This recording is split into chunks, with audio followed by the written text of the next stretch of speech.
नमस्कार, आप देख रहे हैं कैपिटल टीवी का खास शो दो टूक। मैं हूं परवीन शेख। जगत गुरु स्वामी रामभद्राचार्य ने हाल ही में मेरठ में रामकथा के दौरान कुछ ऐसा कह दिया जिस पर राजनीतिक विवाद शुरू हो गया है। उनके बयान पर समाजवादी पार्टी के प्रमुख अखिलेश यादव ने कहा है कि वो कुछ कह देंगे तो विवाद शुरू हो जाएगा। लेकिन रामभद्राचार्य पर अखिलेश यादव की टिप्पणी ने कई सवाल जरूर खड़े कर दिए हैं। वैसे रामभद्राचार्य ने पश्चिमी उत्तर प्रदेश को मिनी पाकिस्तान जैसा बताया। उनका बयान सोशल मीडिया पर तेजी से वायरल है। रामभद्राचार्य ने कहा कि पश्चिमी उत्तर प्रदेश में आकर ऐसा लगता है कि मानो ये मिनी पाकिस्तान है। उनका ये बयान वेस्ट यूपी में तेजी से बढ़ती मुस्लिम आबादी, हिंदू पलायन से जोड़कर देखा जा रहा है। लेकिन इससे भी इनकार नहीं किया जा सकता कि यह पीएम मोदी की लाल किले के प्राचीर से भी डेमोग्राफी पर जो बोला वो भी देश की बदलती डेमोग्राफी पर चिंता जाहिर करता है। पीएम मोदी ने साफ साफ शब्दों में कहा था, मैं आज एक चिंता और चुनौती के संबंध में आगाह करना चाहता हूं। सोची समझी साजिश के तहत देश की डेमोग्राफी को बदला जा रहा है। एक नए संकट के बीज बोए जा रहे हैं। ये घुसपैठिए मेरे देश के नौजवानों की रोजी रोटी छीन रहे हैं। ये घुसपैठिए मेरी देश की बहन बेटियों को निशाना बना रहे हैं। ये बर्दाश्त नहीं होगा। प्रधानमंत्री नरेंद्र मोदी का ये बयान वैसे तो बांग्लादेश और म्यांमार से हो रही घुसपैठ को लेकर था, लेकिन यूपी की राजनीतिक हालत से वाकिफ लोगों को पता है कि पश्चिमी यूपी में वास्तव में डेमोग्राफी चेंज हो रही है। बिहार विधानसभा चुनाव 2026, बंगाल विधानसभा चुनावों में तो ये प्रमुख मुद्दा है, लेकिन अब लगता है कि यूपी में 2027 में होने वाले विधानसभा चुनावों में भी डेमोग्राफी बड़ा मुद्दा होगा। पश्चिमी यूपी को क्यों मिनी पाकिस्तान कहा? पश्चिमी उत्तर प्रदेश के मेरठ, मुजफ्फरनगर, सहारनपुर, मुरादाबाद, बिजनौर, रामपुर जिलों को मिनी पाकिस्तान पहले भी आमतौर पर बोला गया। इसकी मुख्य वजह मुस्लिम जनसंख्या है। पश्चिमी यूपी में मुस्लिम आबादी 25 से 30% के करीब है। कासगंज, संभल, अमरोहा में ये 40% से ज्यादा है, जो 1951 के बाद करीब 15% से ज्यादा बढ़ी है। 2011 जनगणना के मुताबिक मुजफ्फरनगर में 43% मुस्लिम हैं, जबकि हिंदू बहुमत घट रहा है। उम्मीद है नई जनगणना में मुस्लिम आबादी का परसेंटेज और ज्यादा होगा।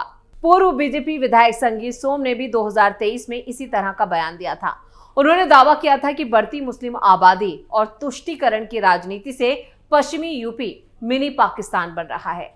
दरअसल कई शहरों और कस्बों के मुस्लिम आबादी के बीच से हिंदुओं के पलायन के चलते भी ऐसी भावना पैदा हो रही है कि वेस्टर्न यूपी पाकिस्तान बन रहा है। अभी इस साल कासगंज के सराय जुनारदार गांव में हिंदुओं ने घर बेचने के पोस्टर लगाए, क्योंकि होली दहन भूमि पर मस्जिद बनी है और उत्पीड़न बढ़ा। इससे पहले कैराना से हिंदुओं के पलायन की खबर राष्ट्रीय खबर बनी थी। मेरठ में एक सोसाइटी में हिंदुओं को फ्लैट नहीं बेचने की खबर भी अभी कुछ दिन पहले खबरों में आई थी। संभल से हिंदुओं के पलायन की खबर पर तो अब सरकारी रिपोर्ट भी आ चुकी है कि किस तरह साजिश के तहत हिंदुओं को भगाया गया। लव जिहाद ने भी बदले समीकरण। लव जिहाद के मामले में भी यूपी में सबसे ज्यादा मामले सामने आए। 2024 में करीब 200 से ज्यादा मामले सिर्फ पश्चिमी यूपी से आए, लेकिन सजा दर जो है वो 20% से भी कम है।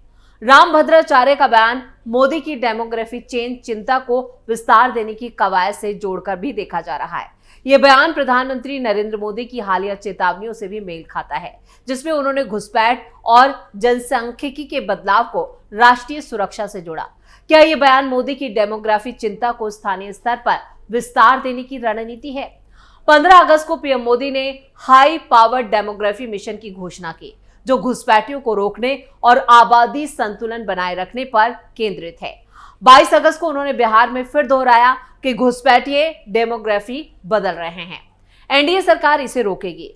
15 सितंबर को असम में पीएम ने कहा कि सीमावर्ती इलाकों में भी डेमोग्राफी बदलने की साजिश हो रही है।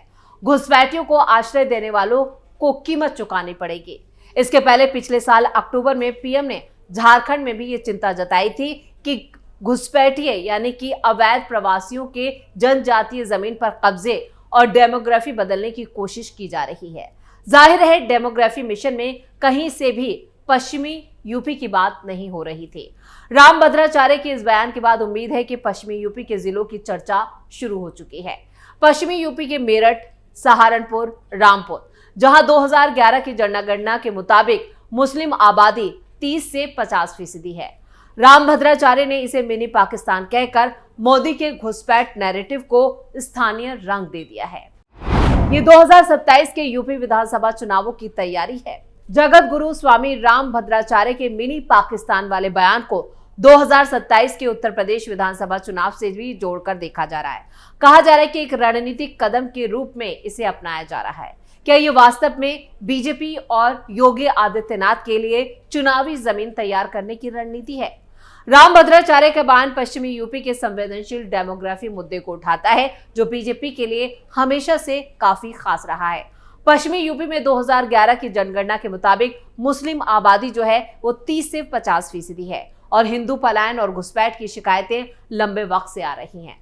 2013 के मुजफ्फरनगर दंगों के बाद से इस इलाके में सांप्रदायिक ध्रुवीकरण बीजेपी के लिए 2014, 17 और 19 के चुनावों में फायदेमंद रहा। जाहिर है राम भद्राचार्य का बयान हिंदू वोटरों को एकजुट करने और डेमोग्राफी को चुनावी मुद्दा बनाने की दिशा में भी बड़ा कदम है। बीजेपी ने उत्तर प्रदेश में हिंदुत्व को अपनी मुख्य रणनीति बनाया है और वो हर मंच से इस बात को दोहराती भी है। योगी आदित्यनाथ की सरकार ने anti conversion law, bulldozer action, अवैध प्रवासियों पर कार्रवाई के जरिए इस छवि को और मजबूत किया है। राम भद्राचार्य का बयान जो हिंदू धर्म पर संकट और मिनी पाकिस्तान जैसे भावनात्मक शब्दों से भरा है, हिंदू वोटरों में डर और एकजुटता का भाव भी पैदा कर सकता है। ये बयान योगी सरकार की नीतियों को इनडायरेक्टली समर्थन देता है, लेकिन साथ ही ये संदेश देता है कि और सख्ती की जरूरत है। ये 2027 में बीजेपी के लिए हिंदू खतरे में नैरेटिव को फिर से ताकत दे सकता है। पश्चिमी यूपी में अखिलेश की पकड़ मजबूत। 2022 के विधानसभा चुनावों में बीजेपी का पश्चिमी यूपी में प्रदर्शन 2017 के मुकाबले अच्छा नहीं रहा। 2017 के चुनावों में बीजेपी ने इस इलाके में करीब 100 सीटें जीती थी, लेकिन 2022 में किसान आंदोलन, जातिगत समीकरणों जैसे जाट वोटों का ध्रुवीकरण और सपा राष्ट्रीय लोकदल यानी आरएलडी गठबंधन के कारण बीजेपी का प्रदर्शन कमजोर रहा। बीजेपी 2022 में पश्चिमी यूपी की 85 सीटें ही जीत सकी। मतलब साफ है कि बीजेपी के हाथ से चीजें निकल रही हैं। शामली, मुरादाबाद, मुजफ्फरनगर और मेरठ जैसे जिलों में बीजेपी को झटका लगा था। उदाहरण के लिए शामली जिले की 3 सीटें समाजवादी गठबंधन ने जीती। मेरठ और मुजफ्फरनगर में जाट वोट सपा आरएलडी की तरफ गए। हालांकि आगरा, मथुरा, गाजियाबाद, गौतम बुद्ध नगर, बुलंदशहर, हापुड़ और अलीगढ़ जैसे जिलों में बीजेपी ने करीब करीब सभी सीटें जीतकर अपनी इज्जत बचा ली थी। क्या ये योगी आदित्यनाथ के लिए अगला मोर्चा है? जगत गुरु स्वामी राम भद्राचार्य के बयान को कुछ लोग यूपी के मुख्यमंत्री योगी आदित्यनाथ की प्रशासनिक नीतियों की आलोचना के रूप में भी देख रहे हैं। कम से कम विपक्ष जरूर इस बात पर तंज कस रहा है, यानी विपक्ष इसे मुद्दा बना रहा है। राम भद्राचार्य ने कहा था कि पश्चिमी उत्तर प्रदेश में आकर ऐसा लगता है कि मानो ये मिनी पाकिस्तान है। ये बयान शंकराचार्य अविमुक्तेश्वरानंद सरस्वती के एक कथन का जवाब था, जिन्होंने कहा था कि योगी के राज में पश्चिमी यूपी पाकिस्तान बन रहा है। राम भद्राचार्य ने इस पर सहमति जताते हुए कहा कि यह सच है और योगी सरकार को इस दिशा में और सख्त कदम उठाने चाहिए। सीधे तौर पर यह बयान योगी आदित्यनाथ के शासन में पश्चिमी यूपी में डेमोग्राफिक बदलाव को रोकने में नाकामी की ओर इशारा करता है। हालांकि बयान को गहराई से देखें तो एक चेतावनी और सुझाव भी लगता है। शामली, मुरादाबाद, मुजफ्फरनगर, मेरठ जैसे जिलों में बीजेपी को झटका जरूर लगा था, लेकिन शामली जिले की 3 सीटें सपा गठबंधन ने जीती। मेरठ और मुजफ्फरनगर में जाट वोट सपा आरएलडी की ओर गए। हालांकि आगरा, मथुरा, गाजियाबाद, गौतम बुद्ध नगर, बुलंदशहर, हापुड़, अलीगढ़ जैसे जिलों में बीजेपी ने यहां पर जीत दर्ज की और एक अच्छी यहां पर कहें कि पकड़ के रूप में भी ये सामने आया। लेकिन राम भद्राचार्य इस पर सहमति जताते हुए कहा कि ये सच है, योगी सरकार को अब और सख्त कदम उठाने होंगे। वैसे आपको बता दें कि योगी आदित्यनाथ डेमोग्राफी को लेकर पहले ही एक बड़े प्लान के तहत आगे बढ़ रहे हैं, क्योंकि इसका इशारा पीएम मोदी की तरफ से भी दिया जा चुका है।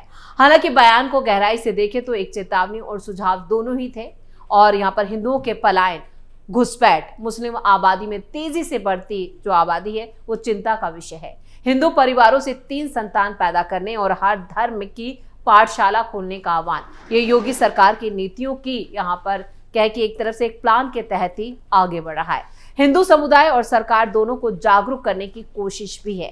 योगी आदित्यनाथ को हिंदुत्व का मजबूत चेहरा माना जाता है और रामभद्राचार्य जैसे संतों का उनसे अपेक्षा रखना स्वाभाविक है।